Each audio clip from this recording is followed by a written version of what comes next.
آپ سب لوگوں کو ویلکم کرنا چاہوں گی, بہت بہت شکریہ تشریف لانے کا.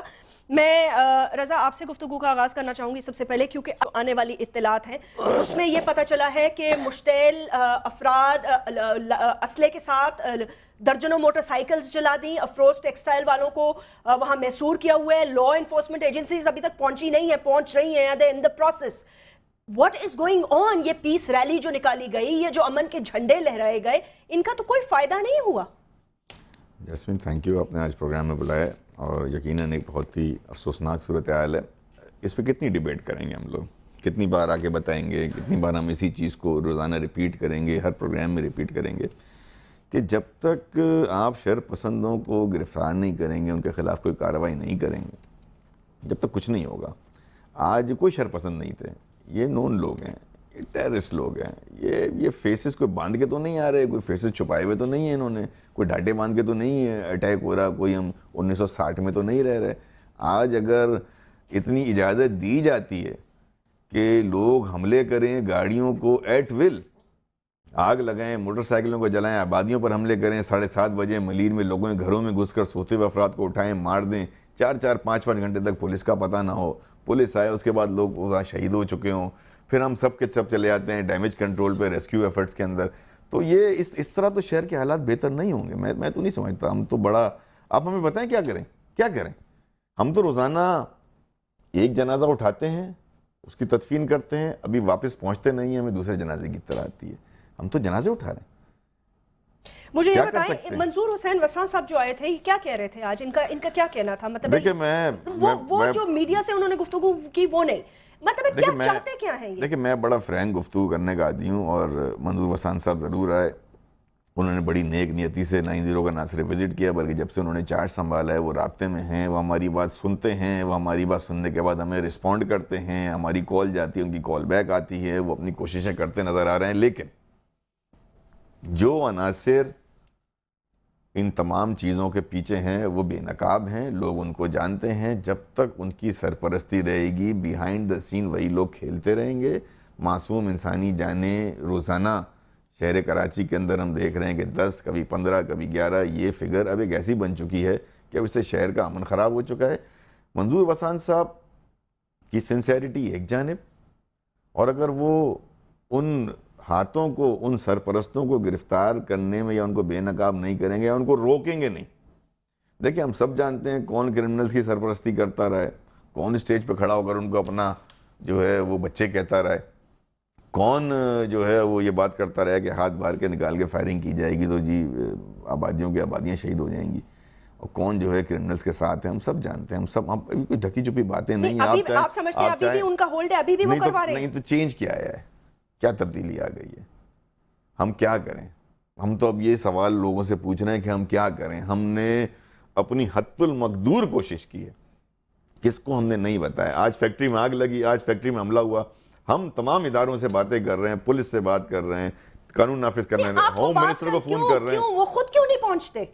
یہ سوال نہیں ہے, یہ ہمارا سوال ہے. قصبہ کالونی میں قصبہ کالونی میں 4 روز تک اور 5ویں دن تک خون کی ہولی کھیلی جاتی رہی, اور ہمیں یہ کہا جاتا رہا کہ اس کو پولیس کنٹرول کر رہی ہے, فلاں کنٹرول کر رہی ہے, ڈھمکا کنٹرول کر رہی ہے. آپ کا میڈیا وہاں گیا, میڈیا نے اس کو ایکسپوز کیا. آج میڈیا کے ایکسپوز ہونے کے بعد 5ویں دن رینجرز گئی, اور رینجرز کے ہم شکر گزار ہیں, within hours they restored peace. تو اگر ول ہو, صرف اس بات پہ اینڈ کروں, اگر ول ہو, اگر ہم کرنا چاہیں تو ہم آدھے پونے گھنٹے, 2 گھنٹے, 3 گھنٹے میں قصبہ علی گڑھ کے اندر جو ہے ریٹ اسٹیبلش کر کے کر سکتے ہیں. تو یہ پھر 4 دن تک اجازت کیوں دی جاتی ہے؟ مولا بخش چانڈیو صاحب, یہ یقیناً ایک بہت ہی حیرانی کی بات ہے. ویسے آپ لا منسٹر ہیں, اور آج ایک بات جو مجھے دیکھنے میں نظر آئی, جو سوالات وزیر اعظم نے اسمبلی میں اٹھائے, میں کافی حد تک میرے خیال سے ان کا پوائنٹ آف ویو ٹھیک تھا. یہ میری ایک ذاتی رائے ہے, مطلب مجھے رائے دینے کا I don't know حق ہے یا نہیں, لیکن میں سمجھتی ہوں کہ کچھ باتیں انہوں نے بالکل صحیح کی. ایک سوال جو یہاں اٹھتا ہے, جو عوام یہ بھی پوچھنا چاہتی ہے کہ یہاں قتل و غارت کے بازار گرم ہیں, لیکن عدالت کو شاید یہ نظر نہیں آتا. سپریم کورٹ نے 3 دن حملہ ہوتا رہا قصبہ پہ, کوئی وہاں سے بیان نہیں آیا. یہ بھی چیز ایک دیکھنے میں آتی ہے. پھر نیب کا ایک کیس جو ہے وہ 18 سال بعد اس کا فیصلہ آتا ہے. ارے بھائی آپ ان چیزوں سے نکلیں اور شہر کے حوالے سے, اس کی امن کے حوالے سے سر جوڑ کر بیٹھیں اور کچھ فیصلے کریں. وزیر اعظم کراچی میں تھے تو بھی لاشیں گرتی رہیں. سر آپ خود اس علاقے سے تعلق رکھتے ہیں, آپ کا کیا تاثر ہے اس بارے میں؟ میں ہارون بھائی کی بھی گفتگو سن رہا ہوں, آپ کا بھی. میں بھی سندھ کا ہی باشندہ ہوں, بیٹا ہوں.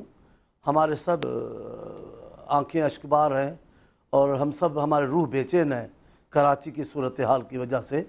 کراچی پاکستان کی دل ہے, یہ ٹھیک ہے. کراچی کو جو پاکستان کا امن خراب کرنا چاہتے ہیں, جو پاکستان کی معاشی صورتحال کو خراب کرنا چاہتے ہیں, جو پاکستان میں جمہوریت کو ناکام بنانا چاہتے ہیں, وہ کراچی کو ہی ٹارگٹ بنائے ہوئے ہیں. یہ درست ہے, لیکن سندھ کے باشندے کی حیثیت میں میرا دکھ اور بھی بڑھ جاتا ہے جب اپنے ہی صوبے کے ایک شہر کو اس انداز سے دیکھتا ہوں. لیکن میں ایک بات بڑی کھلی دل سے, جیسے رضا صاحب نے کہا ہے, تو مجھے آپ جانتی ہیں میں بھی لگی لپٹی بات بالکل نہیں کرتا. جہاں غلطی ہو جائے, جہاں میری کمزوری ہو, وہاں اعتراف کر لیتا ہوں. میں ایک سوال آپ سے بھی کرتا ہوں, دیہاتوں میں اگر کوئی جرم ہوتا ہے, کوئی چوری کی واردات ہوتی ہے, تو پولیس تو ضرور کرتی ہے, لیکن جہاں پولیس ناکام بھی ہو جائے تو وہاں کچھ لوگ بھی علاقے کے اٹھ کر نشاندہی کرتے ہیں کہ یہ فلاں معاملہ ہے.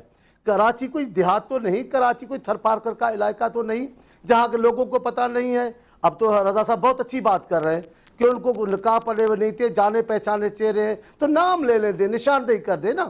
لیکن جہاں تک ایک شخص کو نشانہ بناؤ گے تو پھر دوسرے جو اصل مجرم ہوں گے وہ چھپ جائیں گے. ہم تو نام نہیں لیتے, لیکن آپ نام نشان لو گے دوسرے چھپ جائیں گے. پر میں آپ سے پوچھتا ہوں, بھلا یہ جو حیدرآباد قلعے کے زمانے سے جو وارداتیں ہو رہی ہیں, جو 88 سے وارداتیں ہو رہی ہیں, کیا اس میں بھی وہی آدمی شریک ہے؟ تب بھی وہی قتل و غارت گری کر رہا تھا.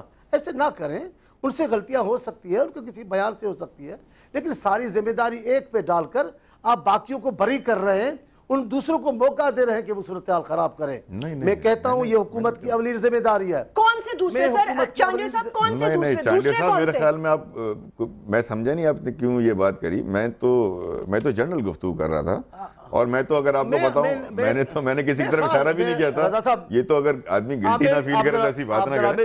نہیں, میں نے کسی کا نام نہیں لیا تھا, آپ نے ریفر کر دیا. میں نے نام نہیں لیا. میں تو آپ کو بتا سکتا ہوں کہ حیدرآباد کے اندر سانے میں کون ملوث کیس کس پہ بنا. چانڈیو صاحب آپ بہت محترم. جی میں بالکل خرم صاحب آپ کی طرف آئی ہوں. جی آپ میرے بھائی. میں نے تو بڑی احتیاط سے گفتگو کی ہے, میں نے جان بوجھ کے نام نہیں لیا.